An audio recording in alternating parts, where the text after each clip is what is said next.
sweat and my rust are breaking in, shaping up. Then it's a revolution, I suppose. This is it, the apocalypse. Whoa.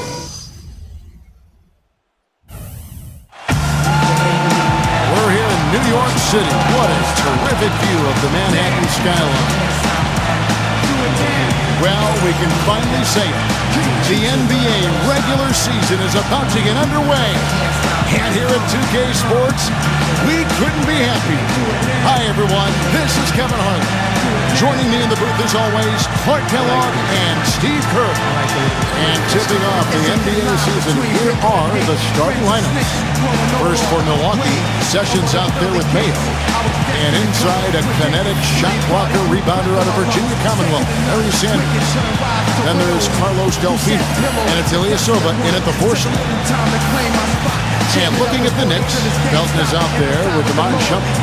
And in the middle, the 2012 Defensive Player of the Year, 7'1" rebounder, shot blocker, and leader, Tyson Chandler.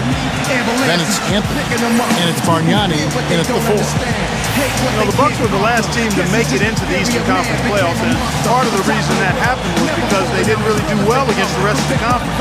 24 and 28 against the East.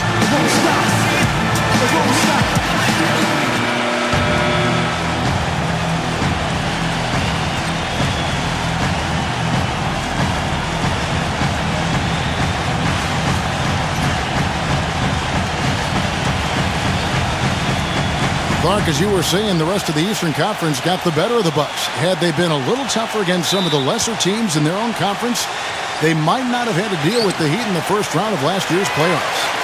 Well, the Bucks tried to mix things up last year. Remember, they made a trade at midseason, 2-1 for J.J. Redick, and moving on from some of their young players. And I think that changed. And, of course, the coaching switch from Scott Skiles to Jim Boylan. So they lost some of their momentum. Mayo, and that's for 2. And it's good off the back rim and in. Here's New York. Outside jumper. The dive for the ball. And it's going to be out of bounds. The Knicks will retain possession. And Doris Burke spoke with Mike Woodson. Doris? Kevin, he said he expects their interior defense to be airtight tonight. He said shot blocking is something our team can really hang its hat on. That ability to contest and deny shots inside frees us up to be more aggressive on the perimeter. So in a sense, it's really the foundation for us defensively. Guys, we'll see if they can build on that to secure the W. Thanks, Doris. And given the scoring talent on the floor, defensive mindedness definitely a key here, guys. Any thoughts? Well, I agree, Kevin. Playing sound defense has to be their focus. If they can win the battle at that end of the floor, I think they've got a great chance to win. Well, I agree, because if they don't do that, Steve, what happens at the other end isn't going to matter. It'll be futile.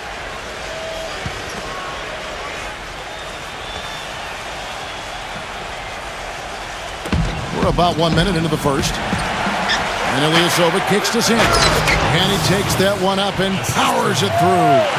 You know, the defense that time was just content to stay out of the way. I mean, no resistance at all. They let him do exactly what he wanted to right there. Steve, no one looked too anxious to take him on. No, you know, guys, I think that speaks to his strength and his agility. He's not a guy you want to stand in the way of as a defender. And there's the call on Felton. That's his first foul.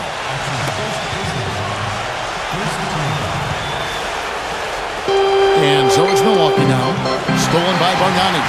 He was just waiting for his chance to make a play, and as soon as the pass was made, he got it. Great steal. What a smooth finish. Well, he's certainly the one they won on the end of post break. He always finishes strong. You know, playing in London during the 2012 summer seemed to do wonders for Melo. It often does wonders for guys that play with that national team. He came back with all kinds of confidence and seemed to be at another level. And he makes it look easy, dunking it hard with one hand. All right, well, look at how the hustle game has been going for the Bucks. They've come out in attack mode defensively, applying pressure and stealing the ball repeatedly. The other thing that's helped them early tonight are the points they've been able to convert off turnover. The Bucks have gone 4 of 5 from the field so far. And for Carmelo, boy, he really excels in international play, doesn't he? Always has. Yeah, the three-point line is just a bit shorter, which kind of brings it right into his comfort zone. So he can play that zone buster role for Team USA. And tell you what, he can do so many other things, too, because of his size and quickness. And you hear his coaches talk about his defense is better than they expected, too. Ironic, isn't it? Very. You know what? That's what you like to see. A perfect pass leading him right into the shot. Didn't even have to break stride.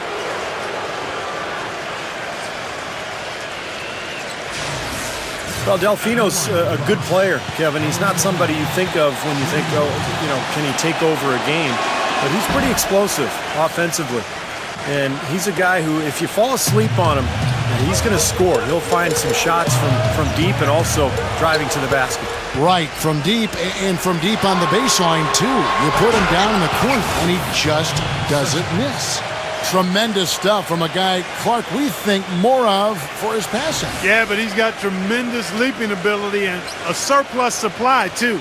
Well, that's a great aggressive move, and 2 big points, too.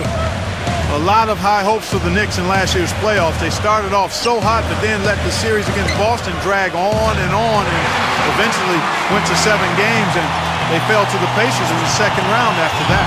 Milwaukee in the lead. Sessions with it, and that's out of bounds. Milwaukee will retain possession. And Clark, while we have a moment, let's show you the list of players who put up the most points last year. Number 1, Carmelo Anthony. Well, that's why he's playing with so much confidence. I mean, he just has that belief because of what he did last year.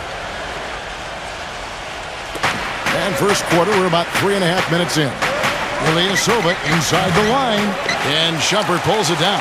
And the Boston series did drag on him, you could tell. You wonder if they were a bit fatigued going into that Pacers series. Steve Indiana just outplayed him, outworked him in every way in the second round. Yeah, I think it was a factor, Kevin, and really the Knicks have only themselves to blame. They had Boston down 3-1 and a home game to close it out, but they couldn't get it done. And there's no doubt that affected them against Indiana in the next series. Here's Anthony after the made shot from Sessions. Shot's good by Anthony. Now, that's one way he can finish, but not the only way. He's got a lot of tricks up his sleeve. And the foul on Carmelo Anthony. That's his first foul. A platoon swap here for Milwaukee.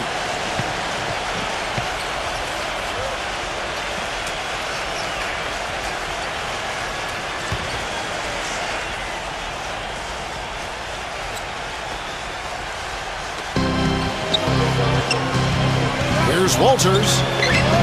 Uses the glass to finish the layup. I don't know who was supposed to be on him there, but clearly a mistake by the defense. Here's Smith. The feather touch on the finger roll. Beautiful. Beautiful finger roll to cap that drive off. He knows how to finish with some flair and flavor, guys. Knight passes to Henson. Gets it to go. They are not rotating nearly quickly enough on defense down low. Got to get quicker there. And even if it costs them some foul trouble, I mean, they need to start putting some bodies on bodies. Be physical. Oh, my goodness. What a huge play. Nasty. Absolutely filthy. And the building is stunned, partner. He dug deep into his bag of tricks there. Yeah, I hope he keeps that one handy. I want to see that again. Shannon Brown got a chance to find consistent playing time last season, and I thought he had one of his best seasons to date. Did a good job of attacking more instead of settling for the 3 all the time, and got some extra trips to the foul line as a result. And for Shannon Brown, a great athlete. Makes sense for him to drive to the rim. Yeah, he's had to work on his ball handling. He's got those huge hands. We've seen how good he is finishing in transition. But as his handles have improved, his overall game has expanded as well. Well, you know, the Bucks thought they had a plan to make a big push forward by pairing some talent together in the backcourt, but what seems to have happened is they are now mired in mediocrity, which is exactly where you don't want to be. They get a hand on it. And now the Knicks on the break. Goes up. Now that's how to finish the break. Prevail with Heads-up play on both ends there. Transition basketball, the steal and the quick push. Steve, that's how it should be played. I mean, rapid-fire basketball. And back to Minnesota. They were the 8th seed in the East last year, but still finished 6 games under 500. Still a lot of work for them to get above 500 and be in a position where, Steve, they are, competing for home court in the playoffs. Yeah, a lot of changes for the Bucks in the offseason, but a team that was able to sneak in last year, they're hopeful to make it once again this season, but it feels like they're kind of stuck in the middle right now. He's off on the first.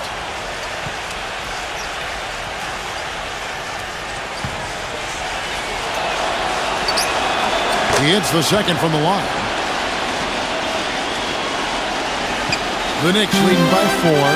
Stoudemire, here we go. And good on the basket. Book it. Well, they've settled into their offense very quickly here today. Yeah, they're zoned in, making the most out of their possessions here. 7-second difference, shot and game clock. Here's Walters. Second chance shot. They shoot again. Henson's shot is off. Now the Knicks with it. They're on a 17-7 run. Stoudemire dishes to Brown. And the Knicks hit again from deep. Now they're really doing a nice job of stringing together solid possessions and building that lead up. That's the key, Steve. They'll stay in control of this game if they can just avoid any lulls going forward. A nice shot by Walters. Boy, has there been any defense played yet in this game? Nope, this game has been all about rapid-fire offense early. And they're scoring pretty well as we conclude the first quarter. It's the Knicks, up 7. And back with the start of the second quarter in just a moment.